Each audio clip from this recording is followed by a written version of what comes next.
What's good, everyone? Welcome back. It's Zack here, and we are breaking down the NBA. Today, we're going through the Western Conference. Let's get it. So, I broke down the Eastern Conference in the last episode, and today, the NBA season did start last night, but we're going to go through and break down the West today. The East is kind of intriguing, but in my opinion, it's very top-heavy, and there could be a little bit of that. You always got that sneaky team coming in. Like, I could see like the Pistons maybe doing a little something, sneaking to the 10th spot. I don't really know. So the East is interesting, but the West is always crazy, and especially this year, I don't see very many teams that are like super far off being able to make at least that like play-in push if they want to. The problem is the draft is supposed to be crazy for this next year, so you're going to get some of these teams that are just going to be like, I just don't care, I just want the lottery pick, and so you'll see them fall off. I'm pointing at you, Portland Trailblazers, but like, yeah, so I am excited for the season though. So basically how it's going to work, I'm going to go through every team in the West, going to go A to Z, and then from each team we're going to go through kind of how they finished last season, go through their starting five rotation, some changes they made, and then personally, what I'm most excited for and what I think is most important for the team, and we're going to go through that for each team. So first up, we got the Dallas Mavericks, the defending Western Conference champs, and I'm going to pat myself on the back with this one because I called the Dallas Mavericks making that playoff push. The second that they got P.J. Washington and Gafford in, I said, like, this is what Luka Doncic needs. He needs another lob threat, and he needs someone else that can kind of help space the floor. I think P.J. was a little underrated in what he could do, and he proved that in the playoffs. He played pretty good. The finals wasn't the best, but I mean, Luka and Kyrie, you're going to get really far with both of them. So this season, they add Klay freaking Thompson. This is like a match made in heaven from a basketball guy to have Kyrie with a kid like Klay, and then also adding Luka, who needs a Klay character, along with Gafford and Lively growing. They also get Spencer Dinwiddie back. Quentin Grimes comes and joins the squad. You got Hardy, Kleba, some of the other returning players as well. They do lose Derrick Jones, which I'm fine with because I think they needed to make this trade because I think sign with Klay, because Luka, Kyrie, Klay, probably P.J. Washington with the length and athleticism, and then you're going to have that Gafford Lively rotation at the 5. I think it's going to be really good, and this is again a scary team, and also I don't think a lot of people are high on them. Like, I think they might have like the 7th highest NBA Finals odds, like championship odds this season, which seems really low to me. And I mean, I'll make my Western Conference pick at the end, but they have few weaknesses. They're very strong offensively, and they have added a couple pieces here that I think defensively, you see them in flashes with this team, and I think, of course, you saw them just get smoked at times by the Celtics, like they had no answer, but I think Klay is going to be the missing piece, and I also think he's the most important factor for them. If he plays bad, if Klay is washed, then we're going to find out, because I think this is kind of Klay's year. I think that Kyrie and Luka pairing with Klay is going to be amazing. I don't see how it's not going to work well. Health will be very big with Klay, as well as he's seen some things get to him in the past. But, I mean, he's going to be able to catch. If you can have also Lively and Gafford playing big as well, because I think that's another very important thing is seeing Lively's growth in that short row. You kind of saw him have to do some big playmaking stuff. The Celtics were like, hey, off this screen, we're going to trap this guy. Like, Luka's not going to turn the corner on us.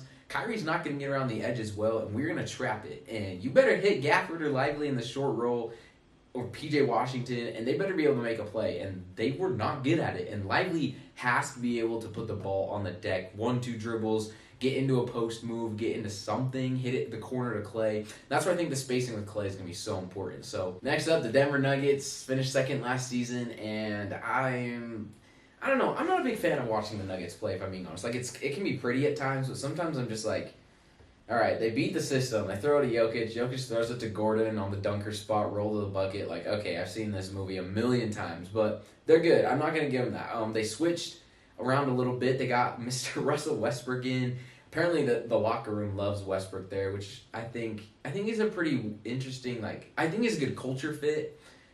Player fit-wise, we'll see kind of how it goes, but if he can keep up his athleticism and intensity and energy, I think they definitely need that, because Reggie Jackson wasn't really supplying that as much. KCP is an interesting let-go, because now you really, really need either Christian Braun or I love personally Julian Strother needs minutes. I think they need to see him. They got Tyson as well. Peyton Watson, who we kind of thought was going to be a great, and I kind of fell off towards the playoffs because he couldn't shoot the ball. So you got to have someone shoot the ball. I don't know what's going to go down because I don't know. But and with all this being said, I think the most important thing for the Nuggets this season is definitely Jamal Murray. I think this is the time that Jamal Murray needs to prove that he is still an all-star. Like, he's got to have that caliber of season to him. I don't think it's as much as if Jokic is going to play big, because I think he's going to be the same kind of guy. Like, Jamal's at 21, 4 boards and 6 dimes last season. He's got to get, like, I think he's got to be in the 25 a game range. He can go 25, 5, and 5. Like, playmaking-wise, you bring Russ in to be able to do a lot of this stuff. And I think Jamal Murray is going to need to explode this season if the Nuggets are going to do something. They have a great system in place, so, like, I don't doubt them in a playoff run and, like, a classic kind of, like, it's like a Heat vibe to them. Like, they're gonna be in contention, and when you get in the playoffs, it's going to be tough to beat them. But in order for them to kind of get back to that spot where they've been at, I think, especially with the departure of a KCP role player there, I think either Julian Strother is going to explode this season or Jamal Murray has to go nuts as well. So I'm not super high on them, I feel like, but I mean, maybe let's get Jalen Pickett some minutes. Why not? So that's the Nuggets this season. Next up is the Golden State Warriors. They finished 10th last season. They made it in, but then, I mean, it was like, why even make it in at this point, honestly? Starting 5, looks like it's going to be Curry, Pods, Wiggins, Kuminga, and Green, which I love it. This team excites me, guys. You get, in some changes, you get D'Anthony Melton, great player, amazing player. I love him in almost any role he's played in. Buddy Hield, Gary Payton comes back as well. Who's the other one? Kyle Anderson as well. Like, they added some pieces that I think fits what they want to do perfectly. They need complementary veterans who will still kind of allow the young guys to do what they need to do to improve. So people like Moses Moody, Kevon Looney, Trish Jackson-Davis, they're still going to have their spots because these players don't take away a lot. And Buddy Hield is going to fulfill, hopefully, in theory, he's going to fulfill that Clay role pretty well because he's a player that can get out and shoot, and I think he can also be a little physical. He hasn't shown much recently, though, especially his last stint, so I don't know how that's going to be, but I think that's my big thing is, most importantly, who's going to take the Klay Thompson role? Because Curry's going to give you 30. You have 30 points, but where's the other 80 coming from? Because this is not as much of a going to lock you down as they want to. I think they really want to be a lockdown defense team, but the kids are too young. Like, Kuminga will just lose focus out there. Wiggins, oh my gosh, I don't know what Andrew Wiggins is doing these days. But, I mean, you got the glove there. So, I don't know. It's going to be interesting who steps in. I think that's most important is who's going to step into the Clay role.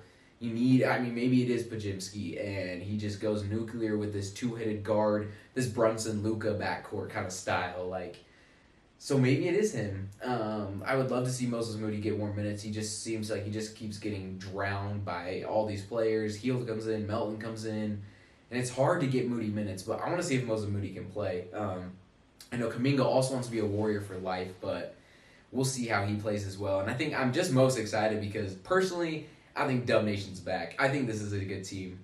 They went undefeated in preseason too, so I don't know, guys. I like them, and I think that barring any crazy setbacks, and if Steph Curry is, which he is, we just saw him destroy the Olympics, so I'm not even going to put anything out there. Curry is still him. He's still in his prime. There's pieces around him. Melton is a perfect complementary as well. And as long as Green doesn't choke someone or punch someone in the nuts again, man. I think this is a dangerous dark horse team. I don't think it's like a finals run team, but like this is a team that can win a playoff series, in my opinion. So I would watch out for the Warriors this season. Next up is the Houston Rockets. They finished 11th last season. This is one of those teams that Şengün went out and Jalen Green and even the Rockets, they exploded. Like, you wouldn't think it would have worked. Like, you take Sabonis out of the mix, it's like, okay, what are the Kings going to do? You take Şengün out of the mix, and the Rockets exploded. Jalen Green was sensational. He jumped up. He was averaging 25-4, and he jumped up to like 28, 6-6 or so. Like, he was crazy in March and April. So, Guys, I'm excited for the Rockets this season. Now, it's one of those teams, it's weird because it's one of those teams you love the players, you love the individual guys, but together you're kind of just like, huh? Like, is this really what you want to do right now? And I think they got to figure out who they want to actually build the team around because Jalen Green, check. You want him for sure. Originally, I loved Jabari Smith too, and it looks like he just keeps getting buried. But you still got Van Vliet. You're going to have Jalen Green, you're going to have Dylan Brooks. Jabari Smith should be starting. You should probably put Thompson coming off the bench, and then Şengün. And then off the bench, like they got guys. They got the Holiday brother, Reed Shepherd, which I mean the Reed Shepherd hype is insane right now. So everyone probably knows him, but he's flashing really good, and I love him in a backup guard role. The Thompson brother, Steven Adams comes into the mix, which I think provides a perfect veteran punch to like weather some of those minutes where you just need like some consistent like defensive stops because maybe your offense can't keep up. You got Cam Whitmore as well, so I like this team, and I think it's time. I think they need to get into the playoffs. It can be the 10th seed, it can be the 9th, the 8th, the 7th, I don't care. I think the Rockets need to make the playoffs to show me something. They have pieces, and in a West where, like, anything can happen, it's tough because last season, I think the play-in was, like, 44 or 46 games. Like, that's a lot of games you gotta win. But I think they can do it. Like, Jalen Green's exploding. Şengün, if he can stay healthy, is flirting with the triple-doubles a lot. Like, and in preseason, Şengün looking really confident and aggressive. Like, he will get the ball, and he will bully people. And that's what you need. You need that Sabonis factor. Because once Sabonis got a little bit of confidence in Zack, he was just bullying people. If he knew he had someone on him, and of course sometimes Sabonis looks kind of ugly the way he plays, and he'll airball some like mid-range jumpers, and he'll kind of just overpower bully people and get offensive fouls and stuff. But I think Şengün needs to be aggressive, so that's pretty important for me too. That Şengün being a player and Jalen Green, you got that explosion. We saw it last season, and above 26 a game would not shock me at all.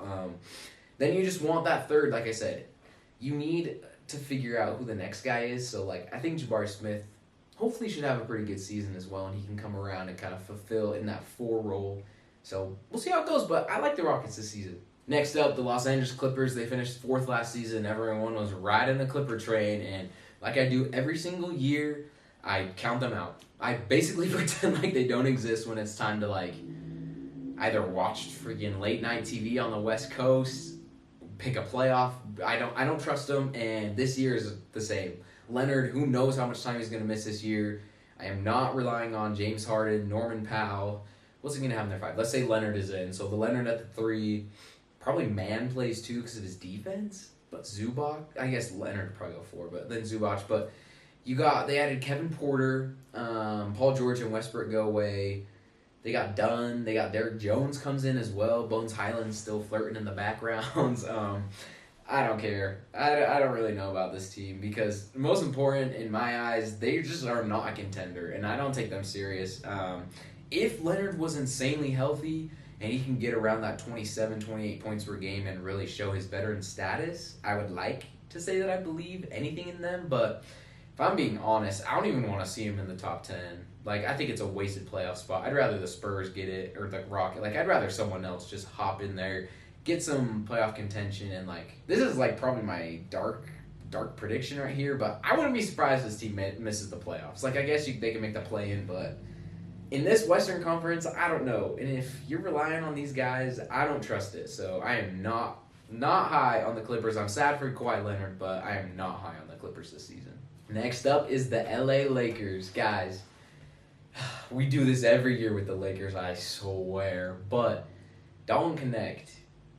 I already loved him in college. I followed him all the time at Tennessee. And I think he's going to ascend into a 6-man of the year type trajectory, because you'll see Reeves and D'Lo, like, they kind of go back and forth and they have bad games.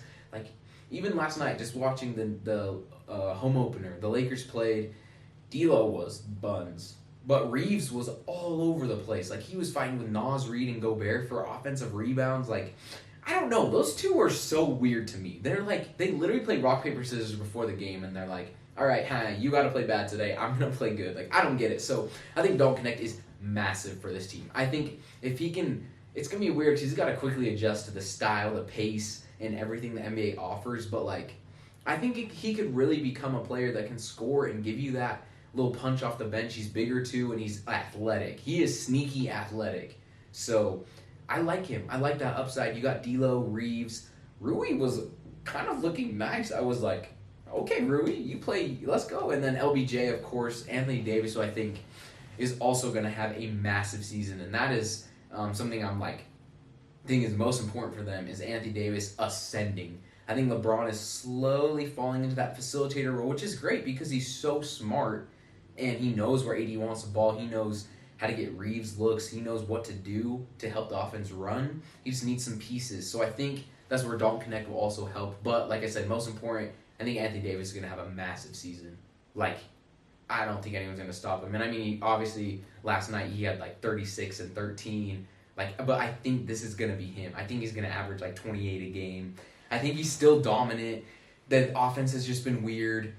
And I think they got pieces that I think they can do this for him. And it's just not the bubble championship anymore. Like, you need other guys. And I think that's where most excited for is Dalton Connect being able to hopefully contribute. Because they still get Max Christie good minutes. Not good minutes, but like they get him in the game. But I think Connect needs to overcome all that. They got Gabe Vincent as well getting minutes too. But I would love to see Dalton Connect. And this Lakers team, who I don't know if it's a surprise, but I think they could be better than most people think. I think people are thinking they'll barely sneak into the play-in. But I think they could get like a top 8 seed, and it wouldn't surprise me. I could see them around like the sixth range, 6, 7. Yeah. Next up, the Memphis Grizzlies, the return of Ja Morant and Purdue Boilermaker Zack Edey. The Grizzlies finished 13th last season, but it was basically they don't even care about last year. Almost everyone was freaking hurt. But they got Ja, Mark Smart, Bane, Triple J, and then Edey should be making a starting role. I love it. Guys, Edey was, I know a lot of people were kind of like, what's Edey going to do? Edey was a pick that I was like, stop letting him fall. Like, you're taking all these unproven players from Europe, and you're just going to, I get the game's evolved, but like, Rudy Gobert can't shoot, and he's had a pretty solid career defending the basket. And I think Edey will just get better. Like, he's going to be able to like learn the pace and the play of the NBA. So I think that's a very big key. If they're thrusting Edey into minutes, I think most important is going to be how the rotation is going to work and like how the continuity is going to build around John Edey and Jaren Jackson Jr. working around Edey. Like, I love the formation of it, like the structure, because I'm like, Marcus Smart is so smart. Like, he sets it up so well, and I think that him being there is going to really help as well. Healthy Ja will be able to, you know what Ja do. Ja. But, like, I also want to see Jaren Jackson Jr. be very efficient shooting the ball, because I think they're going to need spacing. And if you have Bane spacing, Triple J, when Edey and Morant are running stuff, if he can space as well, like, it's a good sounding functional team. But I think this year it shouldn't be like to be a contending top 4 seed. I think the Grizzlies want to get in the playoffs. I think they should get that foundation back and say, look, you guys remember us? Like, you miss us? Like, we're back. Like, you might not be able to get high, but like, get that swag back. That's what I think is most important, to get that swag back. And I mean, most excited, I was going to say Gigi Jackson, because that man is probably one of the most, I'd still say, underrated NBA players right now. Like, he could be a number 1 pick in some of these drafts that I've seen coming up, or in just this last one too. But Triple J and Bane, I'm excited to see how they play, because they're going to need to shoot the ball well this season. And you have Luke Kennard, you have Scottie Pippen Jr., Vince Williams, Aldama. But I think those two are going to be pretty big for this team. Ja's going to attack. I think Edey's going to get a lot of easy looks around the bucket. He's probably going to average a double-double this season. So I think it's Jaren Jackson Jr. and Bane if they can continue to play well. So I think this will be a pretty good team, actually, the Grizzlies. I don't know how people are kind of ranking them, but I think they'll get in that playoff push. Next up, the Minnesota Timberwolves, a team I've gone back and forth with because I love them, and then I watch them play sometimes, and I'm just like, I hate them so much. They finished 3rd. You get Mike Conley, Anthony Edwards, McDaniels. You're going to bring in now Julius Randle and Dante DiVincenzo. Gobert's still there. Joe Ingles actually comes in too. Nas Reed as well. Their draft picks, Rob Dillingham needs minutes. He needs minutes. And Terrence Shannon, like, he's a bucket. We know Terrence Shannon. You still got Nickeil Alexander-Walker. So, fortunately, I don't think Dillingham and Terrence Shannon are going to get a lot of minutes. My main problem, I don't like the trade. I don't like the Julius Randle trade. And I think Julius Randle just clogs up what Anthony Edwards is trying to do. Because you got Ant here. You got his defender on him.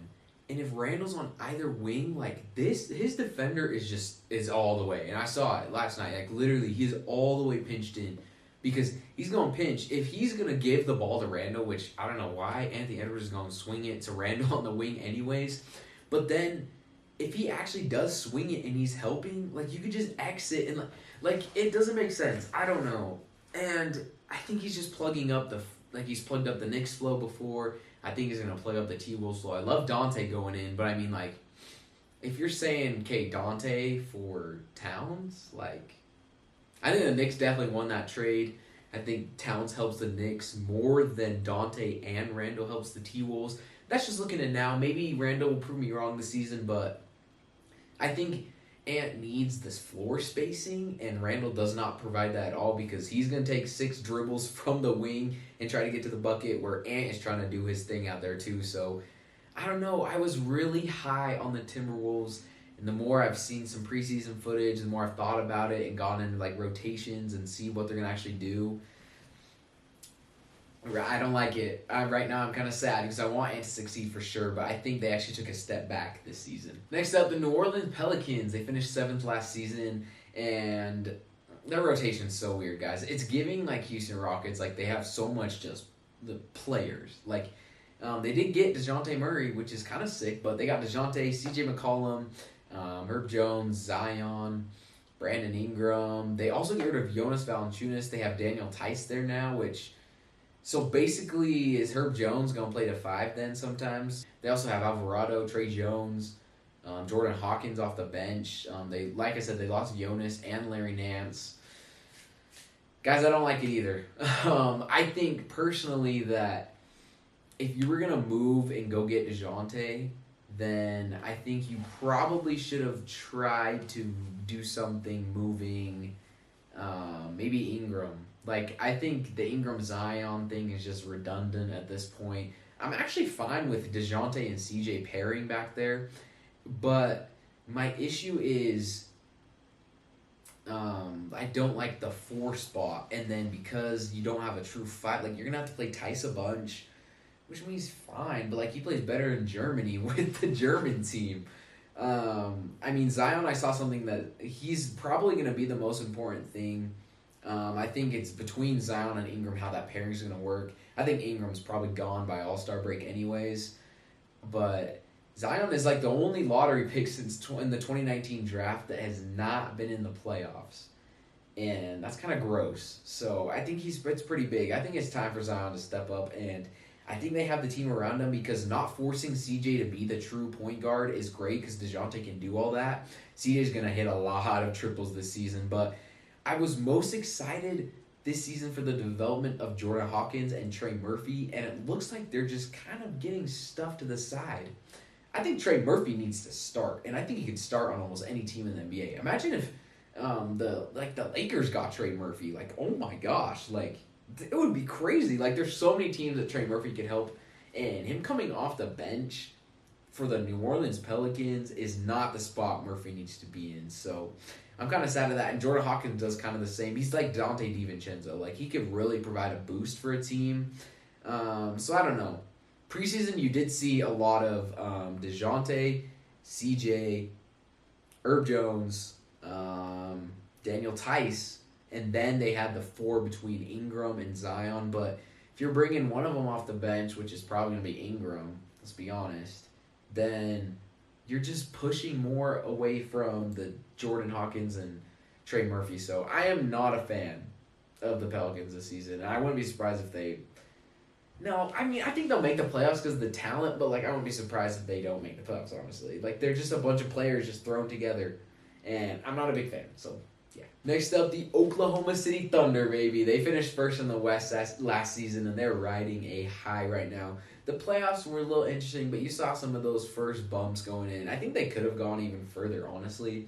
Right now, they're going Shea. They bring in Alex Caruso. He should start. J-Dub, Lou Dort, and then Chet.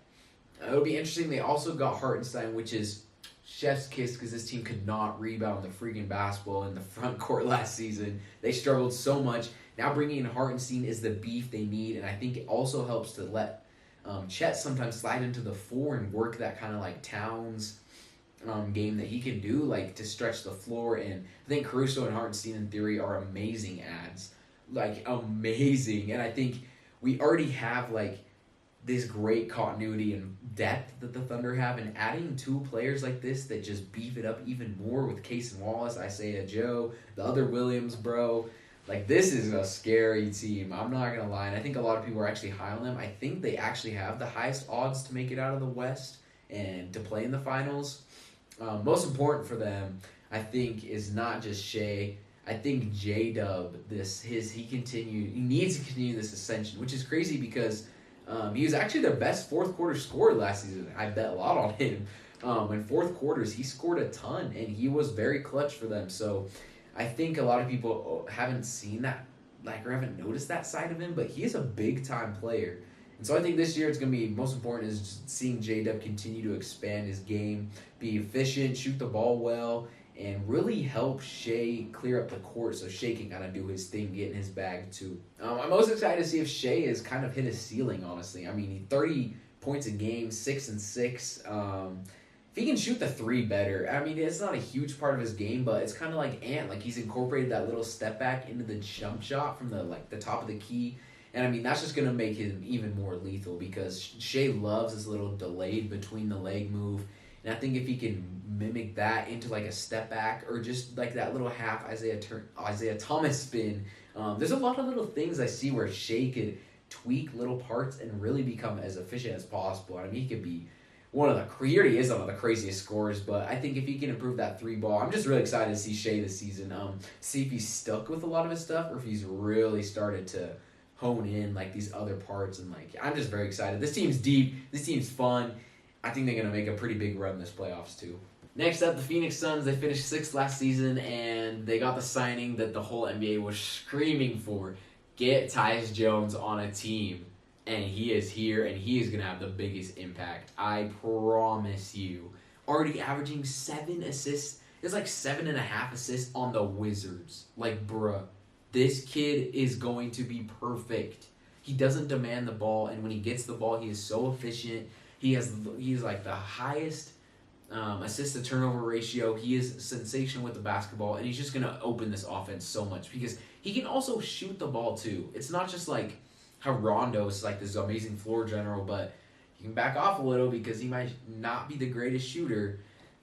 So he can shoot the ball great, and so he's going to open this offense a ton. And I mean, I'm even like Tyus Jones and Nurk working pick and pops and pick and rolls, and like that's amazing. You're gonna have all this down action for Beal and KD and Book, and I mean it's just so good.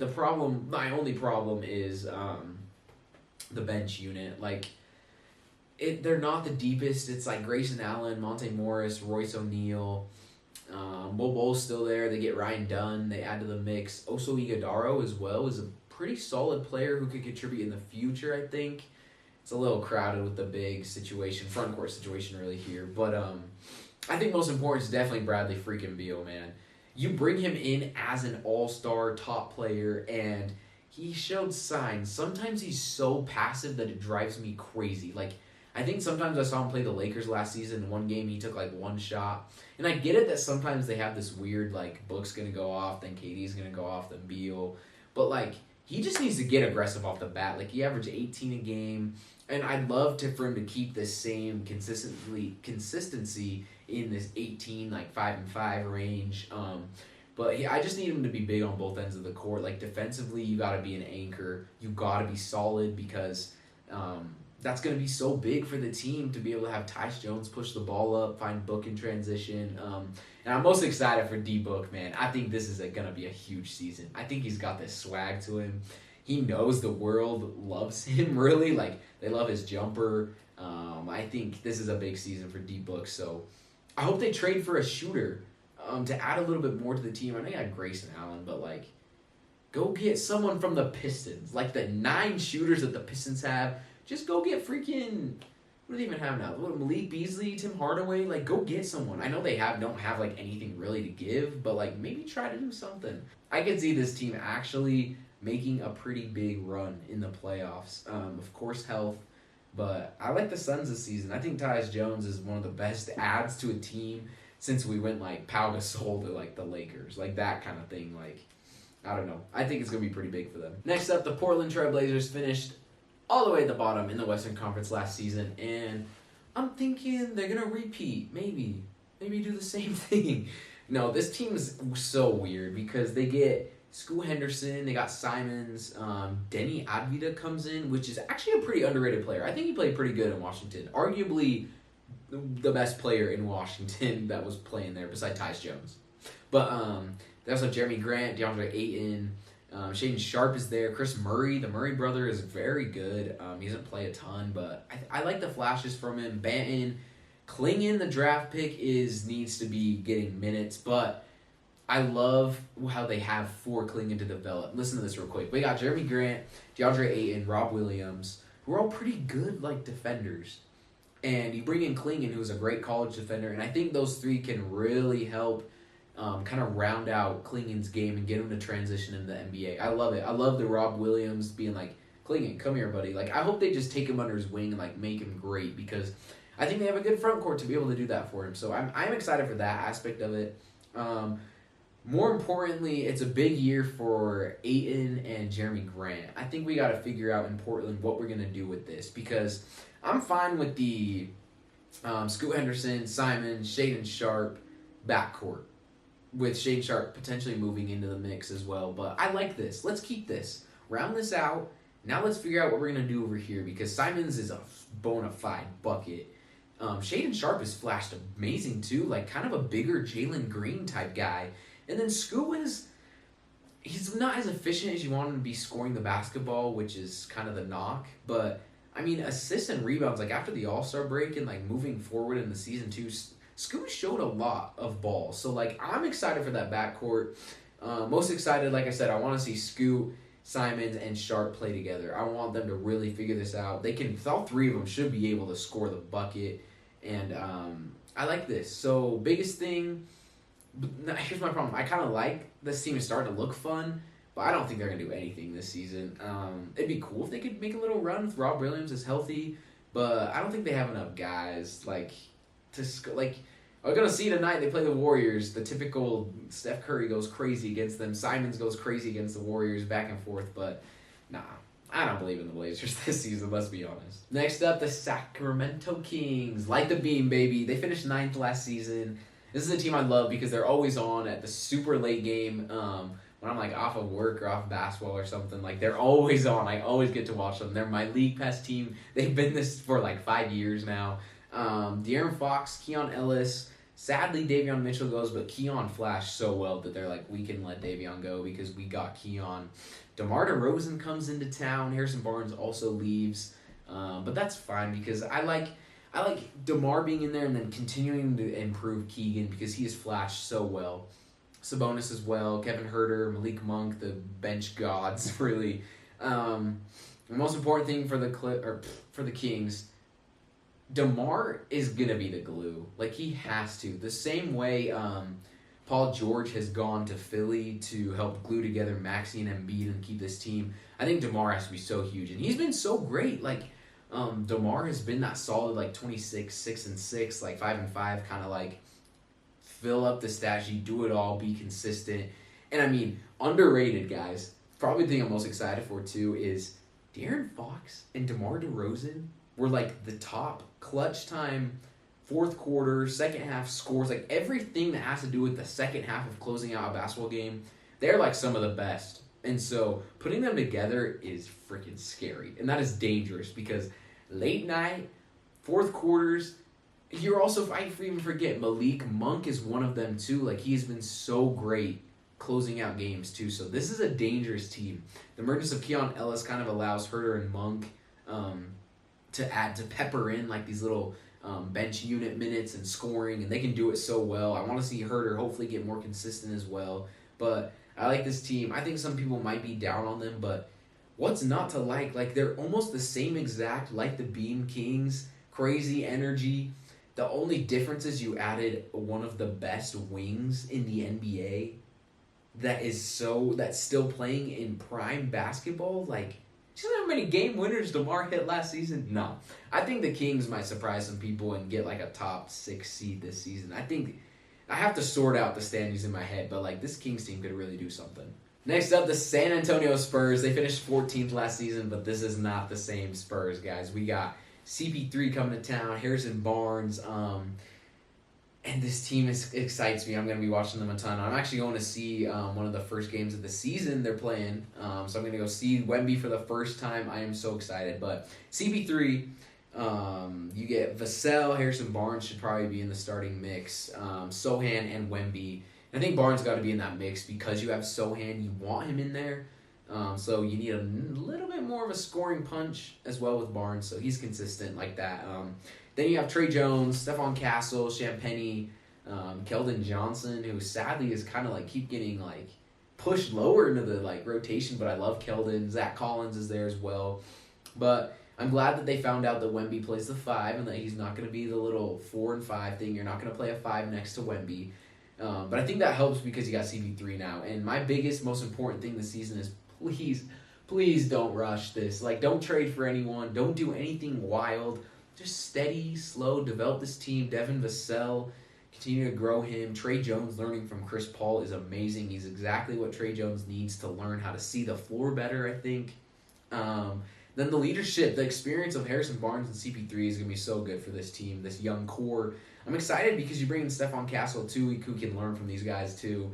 And I like it. I'm very, very, very excited to see Stephon Castle in minutes as well as Devin Vassell. I think CP3 is going to open the floor for Devin Vassell to actually shine. Like, I know so many people, me included, are excited for Wemby. He already averaged 21, 11. Like, he was sensational last season, but I think Vassell could explode this year, too. Now, if we're talking about playoff, last season, like I said, it was like 44 to 46 games to get into the play-in. And normally it's like around 40, I'd say. Like 44 to 46 is pretty high. Like more like a 500 winning percentage usually gets you in a play-in, but it's probably going to be about 44, let's be honest. That might be too many games for the Spurs to win, but I could see them pushing it. Like 40 wins should be an achievement the Spurs could go for. I know they finished so low last season, but bringing in these guys and developing the players, I think they could really make some noise. And finally, the team I hate talking about every year, it's almost like my Cleveland Cavaliers of the East, but it's the Utah Jazz. They finished 12th last season. It's fine. This team is just not serious, but in the smartest way possible. And that's just the organization. Keontae George, I love him. You got Sexton still, Markkanen, Hendricks, Collins. Draft picks was pretty good with Isaiah Collier, Filipowski. I think there was another one. Cody Williams. Cody Williams is the other one. You have Patty Mills comes in, a little veteran punch. Walker Kessler, Clarkson. Most important, I'm just not really interested in this team. I'm sorry. They're boring. They bore me. And it's because they have these guys that I think could contribute so well somewhere else because the Jazz team isn't quite ready. And I don't think they're going to make the run at all until after this next draft. So I don't think they're even going to try anything, which is why I'm just not interested because they want to lose games without making it obvious, and I hate it. I can't stand it. The thing that I guess I'd be most excited for would be Keontae George because I loved him.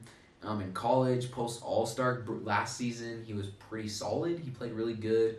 He needs to shoot the 3 way better if he wants to continue on as a small guard running a team. He could be a player that contributes so well, but I need him to shoot the ball better. So hopefully we see that improvement this year. Jordan Clarkson really has not shot the ball well, which means let's give Cody Williams some minutes. Let's get Kyle Filipowski in there. Also, Walker Kessler, when he played, was so good, but they don't play him a lot because you got Taylor Hendricks and you don't want Collins to slot down. it's a weird rotation, but honestly, I don't care about them. There's not much excitement for me because I think they're gonna do the same thing, like kind of try some different things, show some success, and then just slowly fall off so they can get a good draft pick. So that's the Jazz. It is what it is. My NBA Finals pick for the Western Conference. This is interesting because everyone's like, obviously, like, I feel like people are saying, like, I'm hearing Celtics Thunder every freaking day. I did pick the Celtics, but that's because I don't think anyone out east is strong enough, and I just saw the Knicks absolutely throw up all over themselves against the Celtics, so it's the Celtics. Come on. But if we go out west, I think it's a lot closer. Like, you have the Thunder. Then, in my opinion, the other teams I think can make a push is Dallas, again. And then I honestly think the Lakers could make some push depending on where they get, like if they avoid Denver in the playoffs for the first time in forever. And then Phoenix.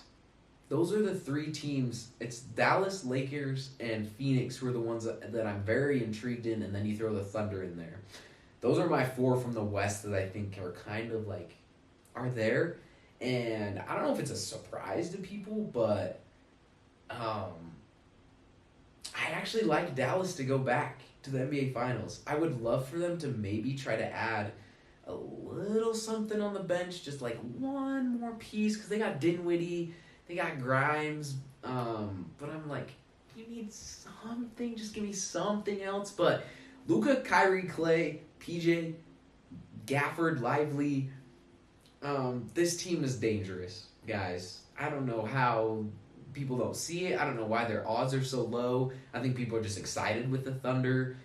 If you get a Dallas and OKC finals, that's going to be wild to see them play, to see who goes to the NBA Finals. But I like Dallas. I honestly think Dallas is going back. I called them last year. I think the NBA is still, I don't know if they're not ready for this Klay Thompson arrival. If Klay plays like trash, then I'm sorry that I even made this pick. But I think it's Dallas. I think we're going to get an NBA Finals rematch between Dallas and Boston. So, yeah. That's my West Finals pick. This has been the NBA Western Conference preview with me. Basically, we're going to do like weekly episodes, weekly little takes. I think that's the vibe. We'll fill out kind of what's going down. But yeah, let me know what you guys think about who's coming out the West. What you guys think of different rankings, stuff like that. Leave your comments, feelings, emotions, all that good stuff in the comments. We'll see you guys on the next one.